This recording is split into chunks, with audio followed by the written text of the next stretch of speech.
चलिए सावधान।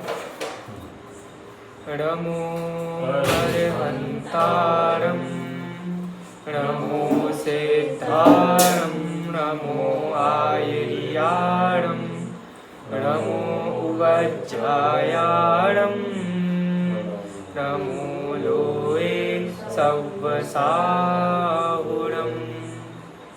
वन्दितु सव्वसिद्धे ध्रुवमचलमणोवमं गतिं पत्ते वोच्छामि समय पाहुड मृणमोऽसुधकेवली भणिनं मंगलमय मंगलकरण वीतरागज्ञान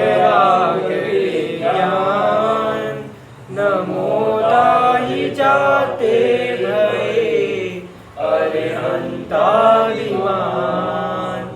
करि मंगल करि हो महा ग्रंथ करण के काज जाते मिले समाज सब पावे निज पदराज। 10 लक्ष्य ग्रंथ पठन के बोलना पड़ता है, ग्रंथ करण के अपने को नहीं बोलना पड़ता है। इसमें जो अच्छा। लिखा वो ग्रंथ करण के काज उन्होंने लिखा है। हाँ हाँ अपने को बोलना है पठन के काज। जी जी, क्योंकि अपन रचिता रहे रचना तो कर नहीं रहे। लेकिन ऐसा है, नियम ऐसा है कि जो मूल लेखक जो भी हुए हैं उन्होंने जो लिखा है हम उसमें बदलाव नहीं कर सकते, लेकिन समझ सकते हैं अपन। अपन जो काम करें वो पठन कर रहे हैं। बिल्कुल बिल्कुल। जब अपन स्वाध्याय करने बैठे तो पठन बोले, लेकिन जब जो लेखकों ने लिखा है हमारा कोई अधिकार नहीं है कि हम उसमें कोई बदलाव कर सकें। ये अधिकार मतलब जब हम खुद लिखें तो हमारा अधिकार है हम स्वरचित रचना में बदलाव करें। चलिए 10 लक्षण पर्व से पूर्व जो हमको चर्चा का समय मिला है उसमें हम एक अद्भुत विषय मोक्ष मार्ग प्रकाशक ग्रंथ के आधार से लेंगे, श्रोता का स्वरूप। चूंकि मोक्ष मार्ग प्रकाशक एक ऐसा ग्रंथ है जिसने समाज में जिन धर्म की बात को, जिन धर्म के सिद्धांतों को ऐसे रखा है कि जैसे कोई भी बच्चा पढ़े उसको समझ में आ जाए, इतने सरल भाषा में। मतलब आप मानिए जितने भी प्राचीन ग्रंथ हैं उनका मक्खन निकालकर आचार्य कल्प पंडित प्रवर टोडरमल जी ने इस ग्रंथ में रख दिया है। टोडरमल जी का नाम तो सबने सुना ही है, आप सबने। और टोडरमल जी ने क्या कार्य किया है ये हम सब जानते हैं। उन्होंने क्या अमर बलिदान दिया है, जिन धर्म के प्रति, जिन धर्म के सिद्धांतों के प्रति वो झुके नहीं, जिन धर्म के सिद्धांत ही सत्य हैं बाकी कोई सत्य नहीं है। मैं जैन धर्म के सिद्धांत को नहीं बदलूंगा, जिन धर्म की श्रद्धा को नहीं बदलूंगा, ऐसी श्रद्धा थी और उन्होंने अपना बलिदान दिया। ऐसे ही जीवों का मोक्ष मार्ग पक्का होता है, ऐसे ही जीव मोक्ष मार्ग में आगे बढ़ते हैं। नहीं तो हम जगत में देखते हैं कोई भी छोटी सी घटना अगर जीवन में हो जाती है तो कितने परिणाम बदल जाते हैं, कितने ऊपर नीचे हम हो जाते हैं। सिर्फ एक छोटी सी घटना, एग्जाम्पल ले लीजिए, बिजनेस में घाटा होगा तो कैसे परिणाम बिगड़ेंगे, बिजनेस में प्रॉफिट होगा तो वही पार्टी करेंगे, सब कुछ होता है। लेकिन हमको ये सीखना है कि पुण्य पाप फल माही हरक बिल खो मत भाई, यह पुद्गल पर जाए उपजीवन से फिर थाई। कहाँ की पंक्तियां पता है आपको? ये छैडाला ग्रंथ की चौथी ढाल की पंक्तियां हैं। छैडाला ग्रंथ और अगर मोक्ष में प्रकाशक, इन दोनों को साथ साथ में रखिए। आप लोग बता सकते हैं मोक्ष में प्रकाशक पहले लिखा गया है या छैडाला पहले लिखी गई है? अंदाजे से नहीं, कोई बात नहीं। हाँ बिल्कुल सही है, मोक्ष में प्रकाशक।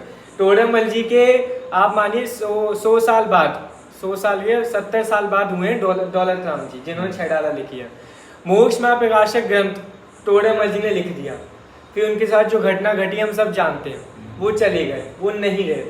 उसके बाद जो जयपुर में विद्वान थे, इसके अलावा बनारस में, उन लोगों को ये अंदर अंदर उत्कंठा रहती थी कि मोक्ष में प्रकाशक जो आधा रह गया है उसको पूरा करना है।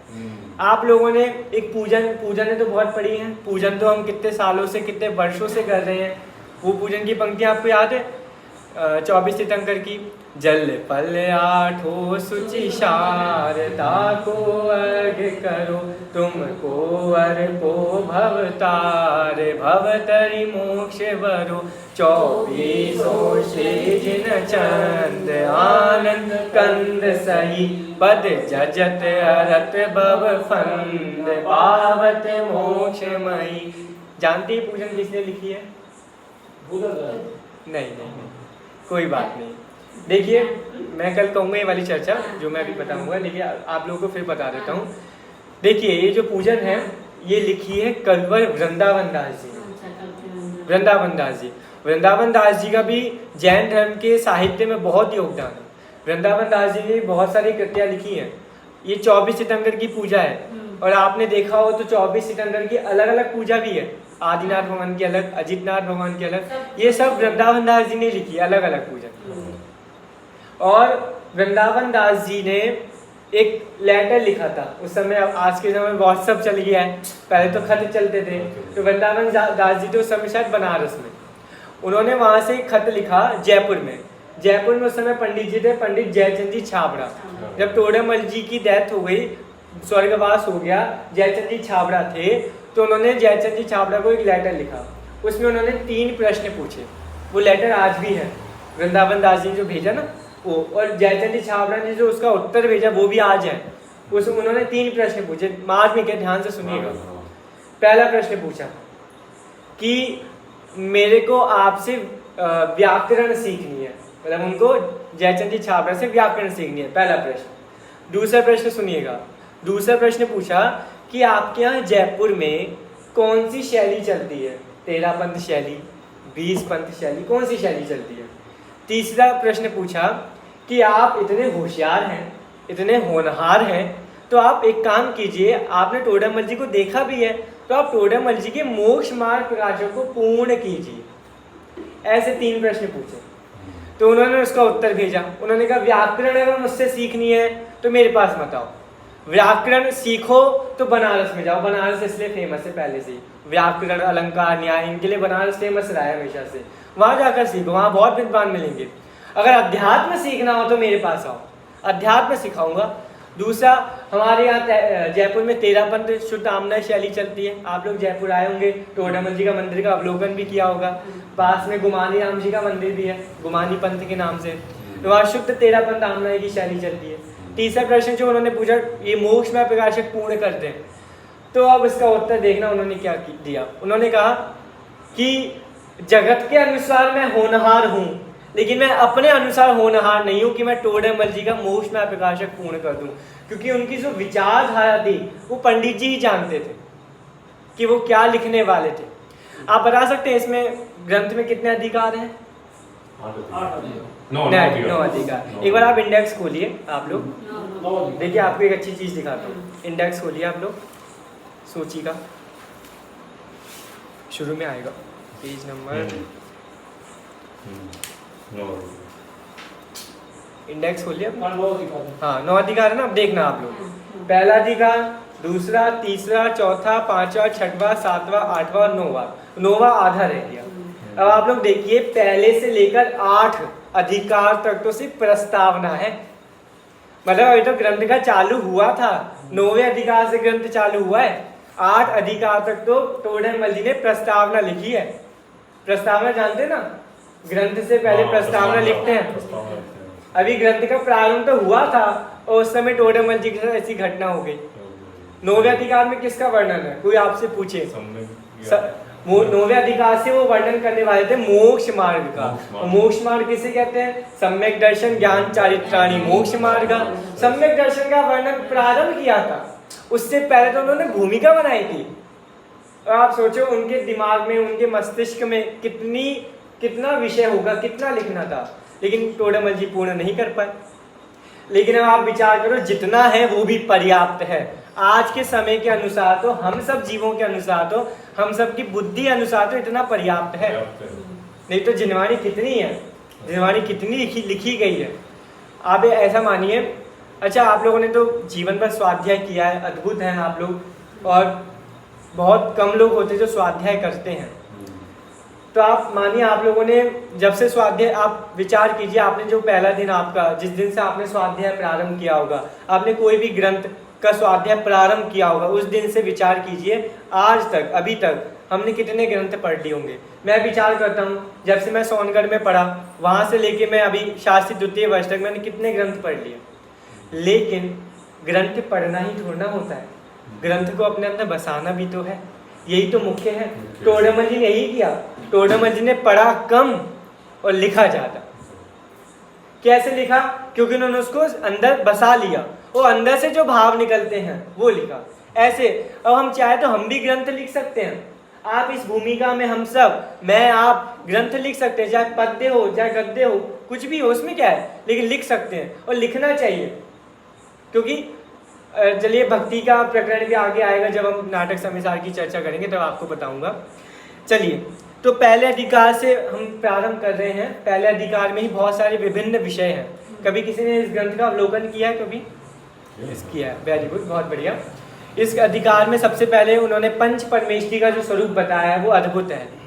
मतलब आप मानिए पंच परमेष्टि का स्वरूप पहले आचार्य ने बताया, वो गलत नहीं है, वो तो एकदम परफेक्ट है। लेकिन उन सभी का सारांश रूप में उन्होंने जो लिखा है वो परफेक्ट है। इसके अलावा पंच परमेष्टि का स्वरूप और क्या लिख सकते हैं? कितना अद्भुत लिखा है कि हम सिद्धों का अवलोकन करते हैं, अरिहंत का विचार करते हैं, आचार्य उपाध्याय साधु का सामान्य स्वरूप कहते हैं। ऐसा उन्होंने शब्दों का उपयोग ऐसे नहीं लिखा, एक एक शब्द की महत्वता है। ग्रंथ अगर शेयर करवा दीजिएगा तो पंच परमेष्टि का स्वरूप लिखा। पंच परमेष्टि के स्वरूप के आगे देखिए, आप लोग देखती जाइएगा, अरिहंत आदि से प्रयोजन की सिद्धि, ये भी अद्भुत है। भाई हम भगवान के मंदिर आते हैं दर्शन करने, तो हमको क्या चाहिए? हमको पैसा चाहिए, हमको क्या मिलेगा? हमको आनंद मिलेगा कि नहीं मिलेगा? हमको मकान मिलेगा कि नहीं मिलेगा? वो इन्होंने इसमें लिखा है कि अरिहंत आदि मतलब भगवान के मंदिर आके भगवान की भक्ति करके स्वाध्याय करके हमको क्या मिलेगा, तो वो बता रहे अरिहंत आदि से प्रयोजन की सिद्धि। कि आपको प्रयोजन, अगर आप प्रयोजन से मंदिर आओगे, स्वाध्याय करोगे, तो आपको कुछ भी नहीं मिलेगा। प्रयोजन से तो कुछ भी नहीं मिलेगा। हम गलत प्रयोजन से आएंगे तो गलत ही मिलेगा। पाप का परिणाम लेकर आएंगे तो पाप का ही फल मिलेगा, पुण्य का परिणाम लेके आएंगे तो पुण्य का, और शुद्ध भावों का परिणाम लेके आएंगे तो शुद्ध भाव का फल मिलेगा। इसलिए अरिहंत आदि से प्रयोजन की सिद्धि उन्होंने बताई। फिर मंगलाचरण करने का कारण, ये भी अद्भुत विषय है। कभी आप लोग विचारना कि आप कोई भी ग्रंथ पढ़ेंगे तो इसमें मंगलाचरण तो पहले होता ही, इसमें भी हमने मंगलाचरण किया, सब में होता है मंगलाचरण। आप लोग बता सकते हैं मंगलाचरण कितने प्रकार का होता है? नहीं पता, कोई बात नहीं, मैं बताता हूँ, कोई दिक्कत नहीं है। अच्छा, आप लोग ऐसा बता सकते हैं कि आपने कोई भी अभी जो ग्रंथ कभी देखे होंगे, ऐसा कोई ग्रंथ है जिसमें मंगलाचरण ही नहीं किया हो, सीधा प्रारंभ कर दिया आचार्य ने? ऐसा कोई ग्रंथ देखने में आया आपको जिसमें मंगलाचरण ही नहीं किया? ये भी अद्भुत है कि मंगलाचरण ही नहीं किया और सीधा ग्रंथ प्रारंभ कर दिया। इसलिए मंगलाचरण शास्त्रों में 3 प्रकार से कहे हैं, मानसिक, वाचिक और कायिक। मानसिक मतलब उन्होंने क्या बताया, जब ग्रंथ लिखा हो तो मन से मंगलाचरण प्रारंभ कर लिया हो, मतलब मन से ही कर लिया हो, लिखा नहीं हो। वाचिक, ग्रंथ लिखने बैठे तो मुंह से मंगलाचरण बोल लिया, भगवान की स्तुति कर ली, फिर ग्रंथ लिखना प्रारंभ कर दिया। और कायिक में तो फिर मंगलाचरण लिखते ही हैं, जैसे हर ग्रंथ में लिखा है। कषाय पाहुड़ ग्रंथ का नाम सुना है? कषाय पाहुड़ बहुत प्राचीन ग्रंथ है, इसमें मंगलाचरण नहीं किया। कषाय पाहुड़ में मंगलाचरण देखना आप लोग, उसमें मंगलाचरण नहीं है। और भी बहुत सारे, परीक्षा मुख सुना हो, नहीं सुना हो कोई बात नहीं, परीक्षा मुख एक अपना जैन आचार्य का ग्रंथ है, इसमें मंगलाचरण नहीं किया। तो ऐसे अपन को समझना चाहिए। ऐसे देखिए, ऐसे विरोधी तो ऐसे निकालते हैं, ये मंगलाचरण नहीं किया, कैसे आचार्य हैं, ऐसे तोड़ना होता है। लेकिन समझना चाहिए, उन्हीं मतलब जिन ग्रंथों में मंगलाचरण नहीं किया ना, उन्हीं ग्रंथ के जो टीकाकार हुए उन्होंने ये बात निकाल के दिखाई है कि मंगलाचरण 3 प्रकार के होते हैं, मन से, वचन से, काय से। तो आचार्य देव ने मन से या वचन से कर लिया होगा, उसमें क्या दिक्कत है? काय से जरूरी थोड़ा ना कि काय से करें, समझा? तो मंगलाचरण करने के कारण पता है, तो आप लोग समय निकाल के अध्ययन कीजिएगा। बहुत सरल भाषा है, हिंदी भाषा है। श्री टोडरमल जी ने अपनी बात रखी। अपनी बात कैसी रखी कि भाई मैं जो इस ग्रंथ में कहूँगा सिर्फ अपनी बुद्धि अनुसार नहीं कहूँगा, जैसा आचार्य ने लिखा है उसको मैंने जैसा समझा है मैं वैसा कहूँगा। और लिख रहे हैं, अगर मुझसे कोई भूल हो जाए तो मेरे को क्षमा कर देना। ये हमारे आचार्यों की करुणा है कि आचार्य हमसे क्षमा मांग रहे हैं। अच्छा, कभी ऐसा होता है लोक में कभी कभी घर में कभी लड़ाई हो जाए, है ना, पापा या बेटी की कभी लड़ाई हो जाए, कभी पापा की गलती तो पापा सॉरी कह देंगे, सॉरी बेटा। और अच्छा बताओ, पापा सॉरी कह रहे हैं तो बेटे के लिए अच्छी बात है बुरी बात है? अच्छी बात नहीं, बुरी बात। बुरी बात है। पापा सॉरी कह रहे हैं बुरी बात है, मतलब पापा को सॉरी कहना पड़ रहा है, कितना कितना गलत काम है। और टोडामल जी हम सबसे, टोडामल जी नहीं पहले के आचार्य हम सबसे क्षमा मांगते हैं कि हम आप हमको क्षमा कर देना। अरे हम मतलब आप देखिए हमारी बुद्धि इतनी कम है कि आचार्य को हमसे क्षमा मांगनी पड़ रही है कि आप इसको गलत मत समझना, समझे आप? तो ऐसे हमारे आचार्य की करुणा है। मतलब आप देखिए जहाँ पूरा जगत सोचना बंद करता है वहां से जैन आचार्य जैन धर्म सोचना प्रारंभ करता है। ये जैन धर्म की खासियत है, ये जैन धर्म की विशेषता है। तो अपनी बात उन्होंने कही। फिर असत्य पद रचना प्रतिषेध की, अगर इसका भी बहुत बड़ा विवेचन है, लेकिन अपन इसको गौण करके आगे बढ़ेंगे। देखिए अब आप निकालिए सीधा वक्ता का स्वरूप, पेज नंबर आप लोग बता दीजिए ग्रंथ कौन सा आपका? मेरे में तो 14 नंबर का वक्ता का स्वरूप। हाँ वक्ता का स्वरूप, ठीक है निकालिए आपका। हाँ हाँ जी हिंदी में लिखा है। अच्छी बात बताई भाई साहब ने, मोक्ष में प्रकाशक जब लिखा गया था हिंदी में नहीं लिखा गया था, ढूंढारी भाषा, ढूंढारी भाषा जयपुर में चल, इसका हिंदी भाषा अनुवाद किया गया है, पहले ढूंढारी भाषा में लिखा गया था। अच्छा है, अद्भुत अद्भुत, बढ़िया बढ़िया, बहुत बढ़िया, पढ़ी है। पिताजी पढ़ते हैं वो, अच्छा अच्छा, हमको समझ में नहीं आता, अच्छा अच्छा, ऐसा बना रखा है, बहुत बढ़िया, दर्शन होते हैं, बहुत बढ़िया, बहुत बढ़िया, बहुत बढ़िया, पढ़ी तो रखी हुई। तो देखिए टोडामल जी यहाँ एक ऐसा विषय प्रस्तुत कर रहे हैं जो एक अद्भुत विषय है, वक्ता का स्वरूप। अच्छा आप लोग बता सकते हैं वक्ता किसे कहते हैं और श्रोता किसे कहते हैं? अभी लोग आप बता सकते, बताइए। वक्ता माने बोलने वाले, बोलने वाले, श्रोता मतलब सुनने वाले, साधारण सी बात है। लेकिन टोडामल जी बता रहे हैं, अब सुनना ध्यान से, प्रत्येक वक्ता भी होता है और श्रोता भी होता है, ये वक्ता के लिए अच्छी बात है।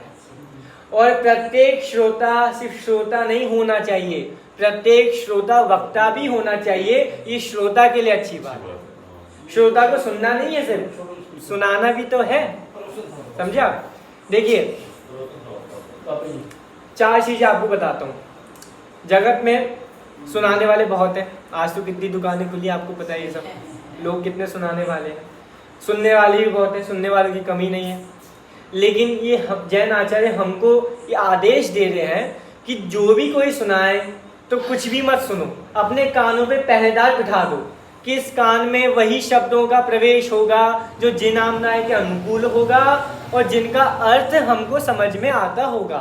नहीं तो हम कुछ भी नहीं सुने। हमें कान इसलिए मिले कि हम कुछ भी सुन लें, हमारे कान इसलिए मिले कि हम सच्ची जिनवाणी सुने, समझा?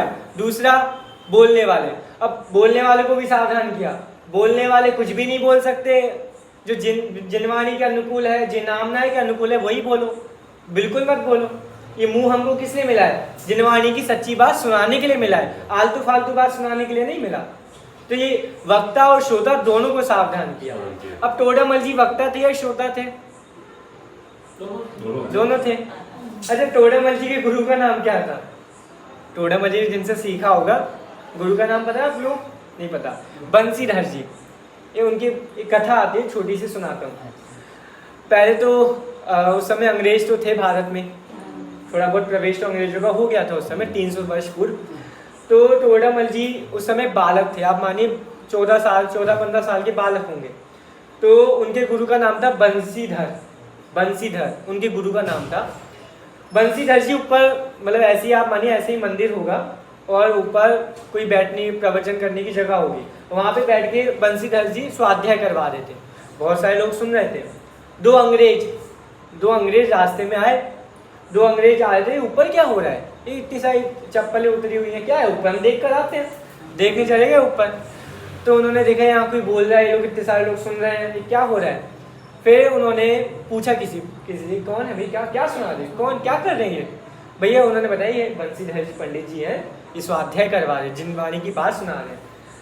अब आप मानिए उन्होंने बीच प्रवचन में कह दिया, ओ बंसीधर जी आप क्या सुनाते हो, आप मुंह से तो बोलते हो जैन धर्म की बात और आपका नाम है बंसीधर, मुरलीधर। वाह, क्या मतलब आपके नाम में छुपा कुछ और है, बता दो कुछ और। सुनिए आप, ऐसा ऐसा अंग्रेजों ने कह दिया, क्योंकि अंग्रेज तो सब जानते थे ना अब भारत को कैसे लूटना है, प्लानिंग तो आपको पता ही है सब। ऐसा बोल दिया उन्होंने बीच प्रवचन में। तो आप बताओ पूरा बंसीधर जी क्या बोले, उनके माता पिता ने नाम ही यही रखा है, क्या करे बंसीधर जी, अब पूरे लोग भी क्या कर सकते हैं। अब जो बच्चा था टोडरमल जी, जो बच्चे थे उस समय, उन्होंने हिम्मत करके हाथ खड़ा किया, 1 मिनट मैं कुछ कहना चाहता हूँ। उन्होंने कहा गुरुजी आप घबराते क्यों, मैं हूं ना आपका शिष्य, जब आपके साथ है आप घबराओ मत, मैं आपको बताता हूँ। इन्होंने जो प्रश्न पूछा है उसका उत्तर मैं दूंगा। तो उन्होंने बोला आपका नाम बंसीधर है, अंग्रेजों ने यही बोला था ना बंसीधर, बंसी को धारण करने वाले। टोडरमल जी मतलब बालक थे, उन्होंने बंसीधर के 12 अर्थ किए जिनवाणी के अनुसार, 12 अर्थ जिनवाणी के अनुसार, बंसीधर के 12 अर्थ जिनवाणी के अनुसार उसी समय निकाल के दिखा दिए कि देखो भाई बंसीधर, बंसी माने ऐसा, धर माने ऐसा। वो 12 अर्थ मेरे को भी ख्याल में नहीं है, मैं निकाल के दिखाऊंगा, लेकिन ये कथा आप लोगों ने सुनी नहीं है कभी, ये बहुत फेमस कथा है। तो ऐसे उन्होंने, टोडरमल जी बालक थे उस समय, और बंसीधर अपने गुरु जी की इज्जत उन्होंने रखी। ऐसी गोपाल दास जी परिया की भी कहानी मिलती है, वो आपको कभी समय होगा, गोपाल दास जी को तो बहुत सुना ही होगा, वो दादाजी ने, हमारे मेरे पिताजी ने सुनाई थी गोपाल दास जी परिया, उनकी तो बहुत सारी कथाएं थी। हाँ, गणेश प्रसाद जी बनी, बहुत बढ़िया। तो अब यहाँ से वक्ता का स्वरूप कह रहे हैं, वक्ता, उसके बाद कहेंगे श्रोता का स्वरूप। हमको मेन लेना है आज श्रोता का स्वरूप, ठीक है। वक्ता का स्वरूप बहुत बड़ा है। एक प्रश्न आपसे सामान्य पूछता हूँ, उन्होंने पहले लिखा वक्ता का स्वरूप, बाद में लिखा श्रोता का स्वरूप, ऐसा क्यों? पहले श्रोता का स्वरूप लिखते, बाद में वक्ता का स्वरूप लिखते, ऐसा क्यों किया उन्होंने? वक्ता जो बोलेगा वो श्रोता सुनेगा, सही बात है। वो वक्ता गलत बोलेगा तो श्रोता गलत सुनेगा। बिल्कुल, पहले वक्ता सही होना चाहिए, पहले वक्ता सही होना चाहिए। गजब, यही टोडरमल जी ने, अब आप देखो, टोडरमल जी ने दूसरों के लिए ग्रंथ नहीं लिखा, अपने लिए लिखा है, क्योंकि वक्ता मैं हूँ, तो मैं अपने आप को सावधान कर रहा हूँ कि मैं क्या बोलूँ, मैं वही बोलूंगा जो जिनवाणी के अनुसार होगा।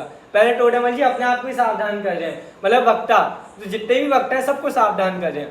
और सिर्फ टोडरमल जी ने नहीं लिखा, आप जानते हैं आत्मानुशासन ग्रंथ है एक, आत्मानुशासन एक ग्रंथ है, आत्मानुशासन एक ग्रंथ है, पुरुषार्थ सिद्धि उपाय। दोनों में भी, दोनों ग्रंथों में वक्ता और श्रोता का स्वरूप है। उसमें भी दोनों आचार्यों ने, अमृतचंद्र आचार्य ने, गुणभद्र आचार्य ने पहले वक्ता का स्वरूप ही लिखा है, बाद में श्रोता का स्वरूप लिखा है। वही टोडरमल जी ने यहाँ रीत अपनाई है। और भाग्य से आत्मानुशासन ग्रंथ की भाषा टीका भी टोडरमल जी ने की, और पुरुषार्थ सिद्धि उपाय ग्रंथ की भी भाषा टीका टोडरमल जी ने की। इन दोनों का प्रोसेस सुना है। आत्ममीमांसा एक ग्रंथ है आचार्य समंतभद्र स्वामी का, वो न्याय का ग्रंथ है। मैंने आप लोगों को बताया था कि मोक्षमा प्रकाशक अपूर्ण है, पूरा नहीं किया गया। उन्होंने हर जगह टोडरमल जी ने लिखा, आगे कहेंगे, आगे कहेंगे। टोडर, हाँ आप सही कह रहे हैं, उन्होंने बहुत जगह लिखा है कि इसका वर्णन में आगे कहेंगे, आगे कहेंगे। टोडरमल जी का एक ग्रंथ और है जो अपूर्ण है, उसका नाम बता सकते हैं आप लोग? टोडरमल जी ने छोटी बड़ी 12 रचनाएं लिखी हैं, 12 कुल मिलाकर, और जितनी उपलब्ध है 12 हैं। 12 में से एक मोक्ष मार्ग प्रकाशक ग्रंथ है जो अपूर्ण है, और एक है पुरुषार्थ सिद्धि उपाय ग्रंथ की भाषा टीका, वो भी टोडरमल जी की अपूर्ण है। उसको पूरा किया है एक ने, उनका नाम है पंडित दौलत राम जी कासलीवाल। ये दौलत राम जी छैडाला वाले नहीं है, कासलीवाल है, जिन्होंने पद्म पुराण, हरिवंश पुराण, इनकी भाषा वचनिकाएं लिखी है, इन्होंने पूरा किया है। तो चलिए हम वक्ता का स्वरूप देखते हैं, सॉरी श्रोता का स्वरूप। वक्ता का स्वरूप तो बहुत बड़ा है, कभी समय होगा तो आप पढ़िएगा। चलिए श्रोता का स्वरूप, उसके अगले वाले ही श्रोता का स्वरूप है, उसको देखते हैं।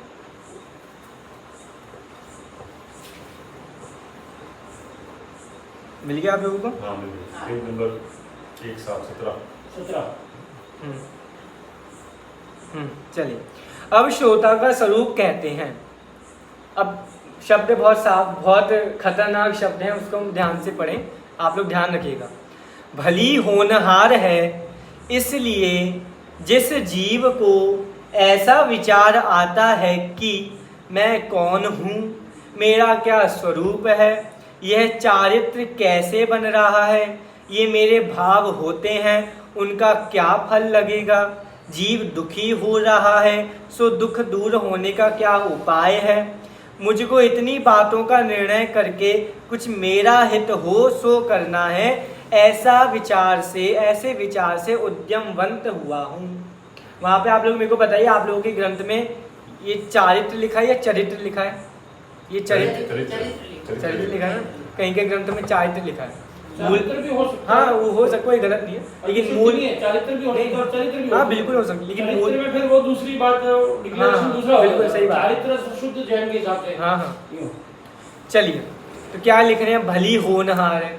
सबसे पहले यही सावधान कर दिया कि सुनते तो बहुत हैं, लेकिन वही होनहार जीव हैं जो अच्छे से सुनते हैं। सुनने वालों की कमी तो है नहीं, लेकिन सुनने वाले भी कैसे हो, जिनकी होनहार अच्छी हो, भली होनहार हो, एकदम परफेक्ट होनहार हो, अंदर से रुचि हो।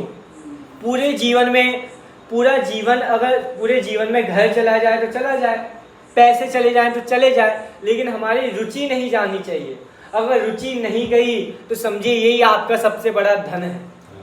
मूलाचार नाम का एक ग्रंथ है, उसमें लिखा है, क्या लिखा है कि अगर जिनवाणी को सच्चे हृदय से सुना हो, सच्चे मन से सुना हो, उसका फल अगर इस भव में नहीं मिले तो कोई बात नहीं, नियम से अगले भव में केवल ज्ञान लेके फलेगा। ऐसा मूलाचार्य ग्रंथ में लिखा। अब कोई बात नहीं जिनवाणी हमको फल के लिए चाहिए क्या, मतलब हमको पैसा मिले, हमको ये मिले, हमको प्रतिष्ठा मिले, लोग हमको अच्छा माने, स्वाध्याय ये तो बड़े, इनकी इज्जत करो, इज्जत चाहिए, इसलिए जिनवाणी का फल चाहिए, इसलिए नहीं चाहिए। नहीं मिले तो कोई बात नहीं। टोडरमल की कौन सी इज्जत हुई, कि हमारे जैन महापुरुषों की कौन सी इज्जत हुई? वो इज्जत के लिए थोड़ा ना जिनवाणी पढ़ते थे, इज्जत के लिए जिन धर्म की बात थोड़े ना सुनते थे, लेकिन सुनते थे अपने लिए, रुचि के लिए। तो उनकी इज्जत देखो, ऐसे जीवों का ही मोक्ष मार्ग पक्का होता है। कितने जीव मोक्ष मार्ग ही बन गए, समझे आप? तो भली होनहार है कि जिस जीव को ऐसा विचार आता है कि मैं कौन हूँ, मेरा क्या स्वरूप है।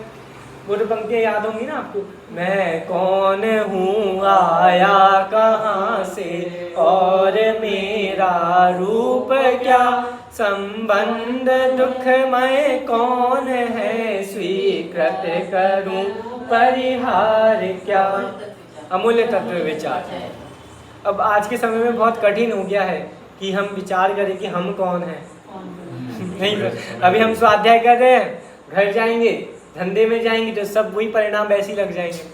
लेकिन बहुत मतलब अगर आप विचार करो, आप मंदिर में 1 घंटा भी आ रहे हो, 1 घंटा स्वाध्याय भी कर रहे हो, लेकिन पूरे दिन भर आप व्यापार में लगे हो, घर बार में लगे हो, उन व्यापार घर बार के बीच में अगर एक बार भी, सिर्फ एक बार भी कुछ क्षण के लिए हमको विचार आ जाए कि ये सब अलग है, आपके स्वाध्याय का विचार अगर आपको उस व्यापार में एक क्षण के लिए आ जाए, तो नियम से वही आपका सच्चा धन है, वही सच्चा व्यापार है। नहीं तो कषायों में कहाँ याद आता है, सब भूल जाते हैं। यही तो आदत हो गई ना, सब भूल जाते हैं। हमारे संस्कार धीरे धीरे अगले भाव में और हाँ, वही धीरे धीरे डेवलप्ड होंगे, वही आगे बढ़ेंगे। एक क्षण के लिए विचार आना चाहिए, बस एक क्षण के लिए, मैं क्या कर रहा हूँ, ये सब मेरा काम नहीं है, जीव का काम ये सब नहीं है। जीव का काम मात्र जानना, देखना है। एक क्षण के लिए ऐसा विचार अगर हमारे को कषायों के बीच में आ गया तो ये सच्चा स्वाध्याय का फल मिल जाएगा हमको उसमें। तो कषाय तो हम कितनी करते हैं, कुछ याद नहीं आता, सब भूल जाते हैं। अरे आप बच्चा गुस्सा कर रहा होगा, मम्मी समझाएंगी बेटा क्रोध करना भूल, अरे बाहर में जाए, ऐसा कुछ नहीं है, अभी गुस्सा आ रहा है, आप क्या कहते हो। ऐसा ही होता है ना, सब जगह यही हालत है। लेकिन हमको इस बात का विचार करना है, मतलब उनसे ज़्यादा अपेक्षा है जो स्वाध्याय करते हैं कि वो जीव कम से कम ऐसा तो ना करे। ठीक है, तो भली होनहार है, मेरा क्या स्वरूप है, मेरे क्या विचार हैं, क्या चल रहा है, ये सब कि चरित्र कैसे बन रहे हैं, ये आचरण में कर रहा हूँ वो सही है कि नहीं है, ऐसा। तो ऐसा उन्होंने कहा कि पहले श्रोता ये विचार करें, ये भूमिका, ये पहला नंबर देना आप इसको, ऐसा विचार आना चाहिए, तभी आप स्वाध्याय में प्रवेश, एडमिशन तभी मिलेगा, उसके बिना एडमिशन नहीं मिलेगा, समझा। अगला देखिए, पुनश्च इस कार्य की सिद्धि शास्त्र सुनने से होती है, ऐसा जानकर अति प्रीति पूर्वक शास्त्र सुनता है। दूसरा नंबर उसने विचार किया कि ये सब विचार मेरे को अगर करना है तो वो कैसे होंगे, जिनवाणी पढ़ने से, जिनवाणी सुनने से, इसलिए मैं जिनवाणी को सुनने के लिए जा रहा हूँ। ऐसा उस जीव ने विचार किया। अब देखिए, कुछ पूछना हो सो पूछता है। तत्वार्थ सूत्र का अध्ययन किया आप लोगों ने? 10 के 10 अध्याय कुछ तो किए होंगे। पांच तो किए ना, बहुत बढ़िया, कोई बात नहीं। 9वां अध्याय में एक सूत्र आता है, याद हो तो बोलिएगा, वाचना प्रच्छनानुप्रेक्षा आमनाय धर्मोपदेशा। ये स्वाध्याय के 5 अंग बताए, 5 अंग, वाचना, प्रच्छना, अनुप्रेक्षा, आमनाय और धर्मोपदेश। आप सब इच्छा से बताइएगा। मैं किसी से भी पूछूं, आप भी किसी से पूछना, ऐसी कौन सी माँ है, ऐसी कौन सा पिता है, ऐसे कौन से दादा दादी, कौन से नाना नानी है जो ये नहीं चाहेंगे कि उनका पोता या उनका बेटा स्कूल में फर्स्ट आए। सब चाहते नहीं चाहते? सब चाहते हैं हमारा बेटा, हमारा पोता आगे बढ़े, है ना, नंबर 1 आए, टॉप आए, सब चाहते हैं। तो ये जिम्मेदारी किसकी है, बच्चे की या माँ बाप की? अब देखो, अगर बच्चा चाहेगा तो वो मेहनत करेगा, अपना मेहनत के, माँ बाप को बोलना नहीं पड़ेगा। लेकिन बच्चा नहीं चाह रहा और माता पिता चाह रहे हैं, तो माता पिता ऐसा सोचे कि बच्चा करेगा तो कैसे काम चलेगा। माता पिता को आगे बढ़ना पड़ेगा ना, तो माता पिता को बच्चे को सिखाना पड़ेगा कि टॉप कैसे आते हैं, स्कूल में फर्स्ट कैसे आते हैं। माँ बाप तो बचना चाहते हैं, हमारा बच्चा फर्स्ट आए, स्कूल में गए रिजल्ट लेने, नंबर कमाए, घर में आके सुताई होगी फिर, समझा।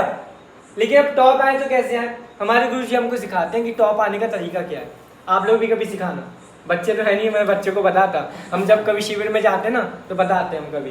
टॉप आने का एक ही तरीका है, कोई वो मैं आप ऐसा समझिए कि स्कूल में और धार्मिक दोनों एक ही आप मान लेना। जो भी विषय अध्यापक पढ़ाए उसको पहले एक बार पढ़ के आ जाओ, बस एक बार। फिर अध्यापक पढ़ाए ध्यान से सुन लो, फिर उसी समय घर जाकर उसी विषय को पढ़ लो। फिर पुस्तक खोलने की तभी जरूरत पड़ेगी जब एग्जाम आने वाले होंगे। इतना सा काम है बस। स्वाध्याय में भी इतना है। अगर स्वाध्याय अच्छे से सुनना है, समझना है, जो विषय पढ़ाने वाले हैं उसको एक बार पढ़ कर आओ, भले ही समझ में नहीं आए कोई बात नहीं, लेकिन पढ़ कर आओ। फिर जब समझाएंगे तो वो समझा रहे हैं, फिर अपना मन में इच्छा होगी कि ये इसको क्या कहते हैं, इसका अर्थ क्या है, अपने आप। इसलिए वाचना मतलब घर से पढ़ के आ गए, वाचना, प्रच्छना तो अपने आप होगी, क्योंकि पहली बार बंदा पढ़ रहा है, उसको समझ में नहीं आएगा, अपने आप पूछेगा। वाचना हो गई, प्रच्छना हो गई।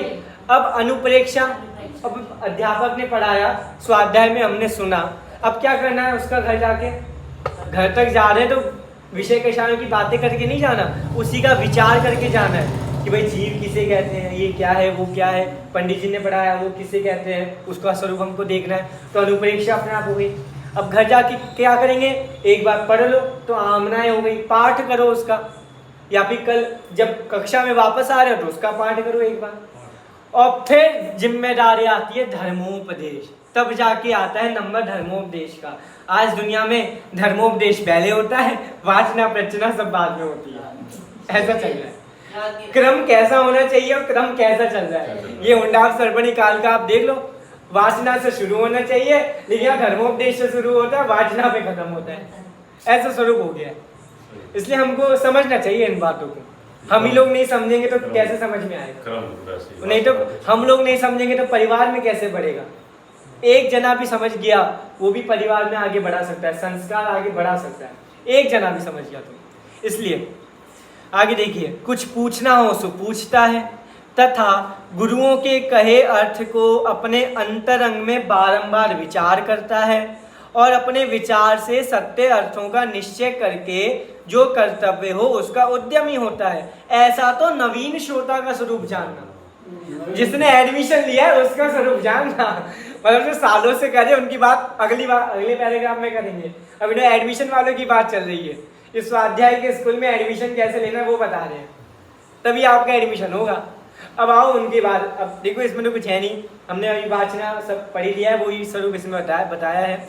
अब देखो उनकी बात कर रहे हैं जिन्होंने अनेक वर्षों से स्वाध्याय किया, उनकी बात बता रहे हैं। मतलब जो एडमिशन ले चुके हैं और जिन्होंने बहुत सारी क्लास पास कर ली है। अब देखिए, पुनश्च जो जैन धर्म के गाढ़ श्रद्धानी हैं, तथा नाना शास्त्र सुनने से जिसकी बुद्धि निर्मल हुई है। सबसे पहला पॉइंट तो यही, जैन धर्म के गाढ़ श्रद्धा, यही आज निभाना बहुत मुश्किल हो गया। हम लोग ऐसा मानते हैं कि हम लोग शुद्ध हैं, सही बात समझते हैं, लेकिन आप विचार करो जो लोग सही बात नहीं समझते उनका क्या हाल हो रहा है अभी। वो लोग तो गलत मार्ग में लगे हुए हैं ना। हमें ऐसे जीवों पर करुणा आना चाहिए, ऐसे जीवों पे क्रोध नहीं आना चाहिए कि वो ये क्या कर रहे हैं, ये लोग कैसे कर, नहीं, हमें करुणा, अरे भाई भाग्य से हमको सच्चा मोक्ष मार्ग मिल गया है, हम ऐसी भावना पाते हैं कि सभी जीवों को मोक्ष मार्ग मिले। अगर हमसे वो कार्य हो सकता है तो करो, नहीं हो सकता तो जबरदस्ती तो बिल्कुल मत करो।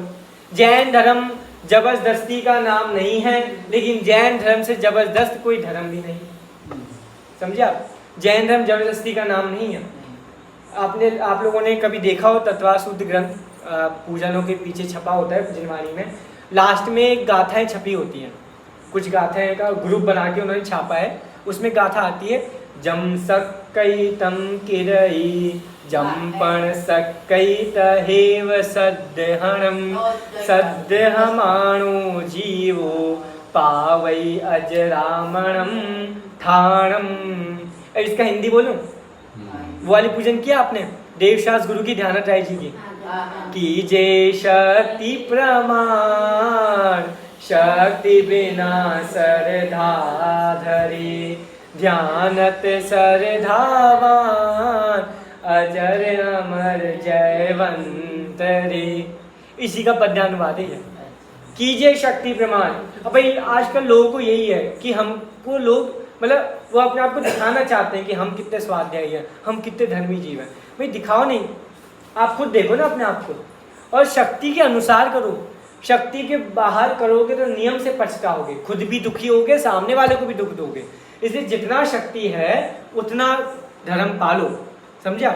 ऐसा मुनिराज तभी बनते जब उनमें पूर्ण सामर्थ्य हो, नहीं तो ऐसे कोई मुनिराज नहीं बन जाता। पहले आचार्य कोई दीक्षा लेने आ गया, उसको दीक्षा ऐसे नहीं, पहले उसको अच्छे से देखेंगे, भाई ये उपवास कर सकता है नहीं कर सकता, ये 28 मूल गुण का पालन कर सकता है नहीं कर सकता, तभी पहले उसको अपने साथ रखेंगे। ये दीक्षा देने की प्रक्रिया है, पहले अपने साथ रखेंगे। पहले कुछ वर्षों तक तो उसको शुल्लक अलग, कुछ वर्षों तक तो सामान्य श्रावक ही बनाएंगे, उसके बाद कहीं जाके नंबर आएगा मुनिराज बनने का। भाई पहले सामान्य श्रावक तो बन, मुनिराज तो बाद की भूमिका है, ऐसा है। और आजकल लोग पहले हम महान ऐसा दिखना चाहते हैं, ये जगत की भूल। तो जैन धर्म का गाढ़ श्रद्धा नहीं होना चाहिए।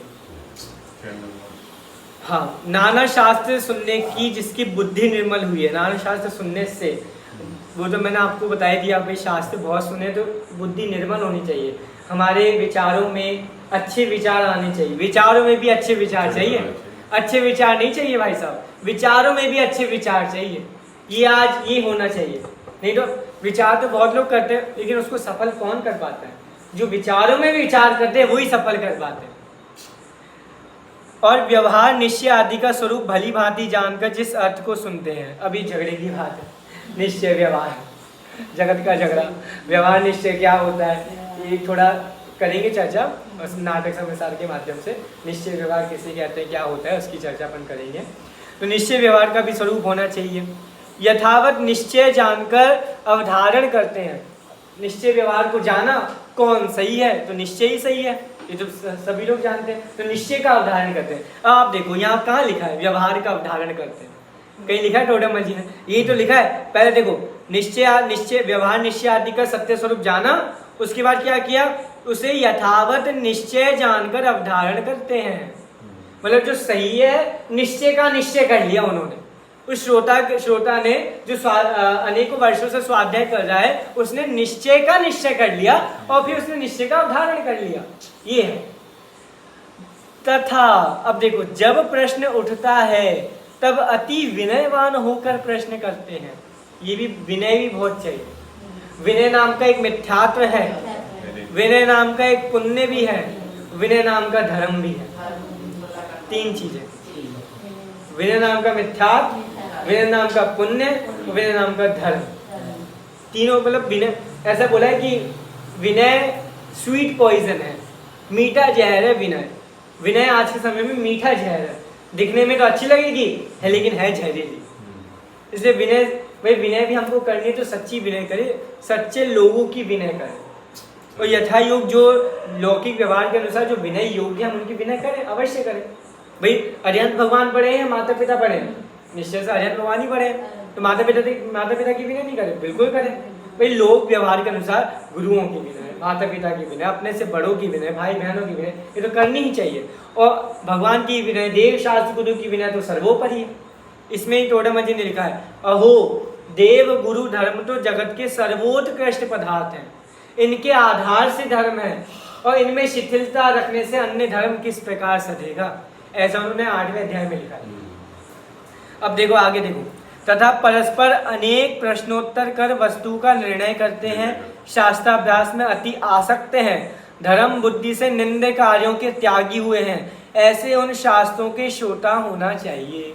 ये तो हम सब जानते हैं, बलि होना, भाई वाणी में पवित्रता, आचरण में अहिंसा, विचारों में अनेकांत, त्यागवाद, ये जैनियों का लक्षण है।